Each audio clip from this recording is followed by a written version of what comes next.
नमस्कार। योग का सामान्य ज्ञान श्रृंखला में आपका स्वागत है और भाग है 34। आज का विषय है टी कृष्ण आचार्य। इससे संबंधित प्रश्नोत्तरी को हम पढ़ेंगे और ये प्रश्नोत्तरियां सभी कंपटीशन के लिए बहुत इंपॉर्टेंट है। टी कृष्ण आचार्य का जन्म कब और कहाँ हुआ था और ये कौन है, इनके बारे में जानेंगे और हम इनको क्यों पढ़ रहे हैं ये भी जानेंगे, भी समझ में आएगा। 18 नवंबर 1888, देखिए 8 का नंबर, 18 नवंबर 1888 में इनका जन्म हुआ। कहाँ हुआ? कर्नाटक के चिंतामणि गांव में इनका जन्म हुआ। देश ये भारत के हर कोने कोने से सभी योगियों का जन्म हुआ है। टी कृष्ण आचार्य के पिता का नाम क्या था? वेंकट सुब्बा अय्यर उनके पिता का नाम है। टी कृष्ण आचार्य ने किस विद्या में शिक्षा प्राप्त की थी? देखिए, संस्कृत में, वेद में, आयुर्वेद और योग, ये अध्ययन उन्होंने किया। वो आयुर्वेद के बहुत जानकार थे, योग को भी जानते थे, प्रैक्टिकल योगा के बड़े एक्सपर्ट रहे, हठ योग के, और संस्कृत और वेद को भी जानते हैं। फिर कहा, टी कृष्ण आचार्य ने किस विश्वविद्यालय में शिक्षा प्राप्त की? किस विद्यालय से? मद्रास विश्वविद्यालय से उन्होंने शिक्षा ग्रहण किया। उनके परिवार का धार्मिक और शैक्षणिक दृष्टिकोण कैसा था? उनके परिवार में शास्त्रों और धार्मिक ग्रंथों का गहन अध्ययन किया जाता था। टी कृष्ण आचार्य ने योग की शिक्षा किससे प्राप्त की?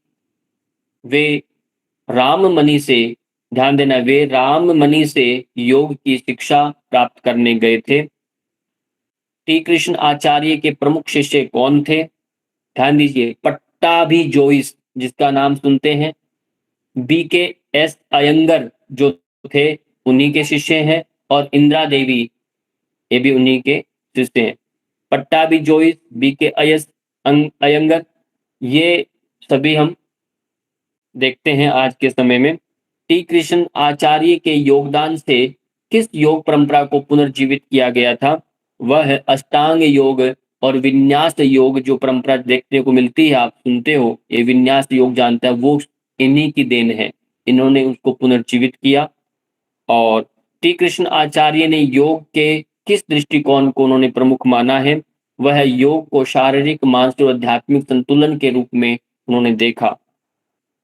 उनका मानना था कि योग केवल आसनों तक सीमित नहीं है, बल्कि इसमें कौन कौन सी प्रक्रियाएं शामिल हैं?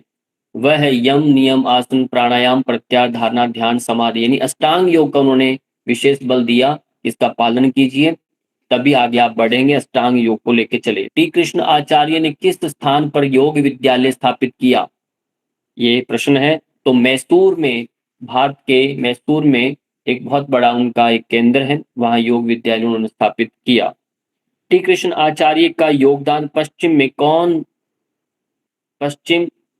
में योग को लोकप्रिय बनाने में कैसे था?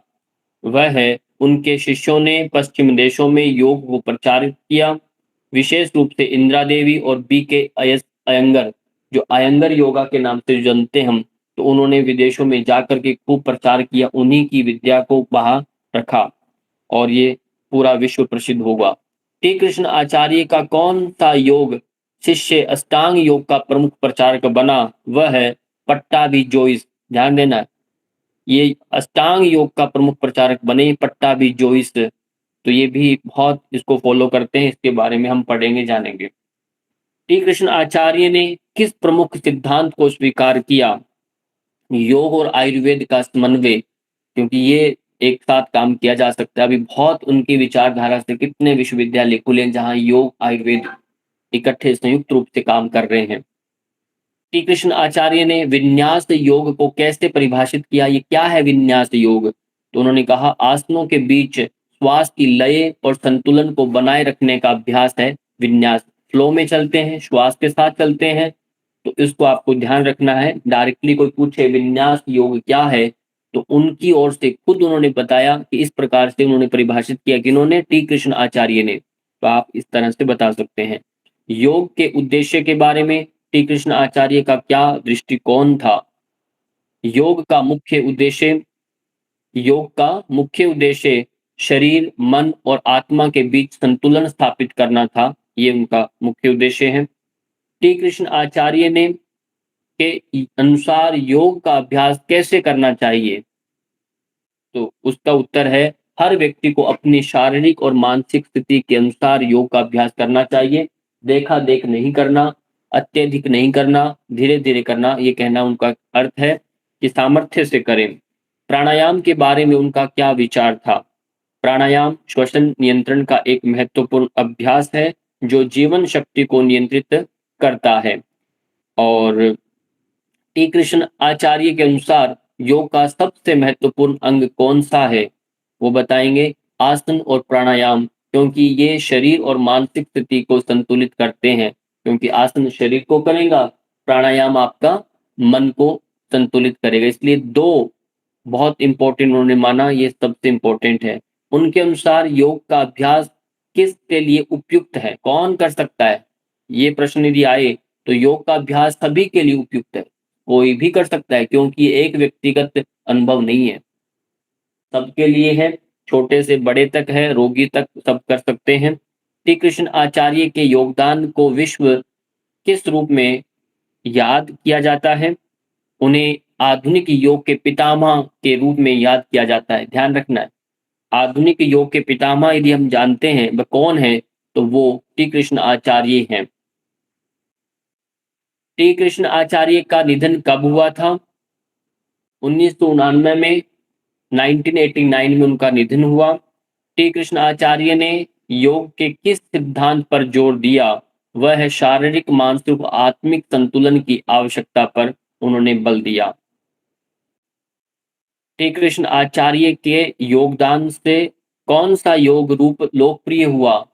वह है अष्टांग योग और विन्यास योग। ये बहुत उनका अभी भी विश्व में प्रसिद्ध है। उनकी प्रमुख शिक्षाएं क्या थी?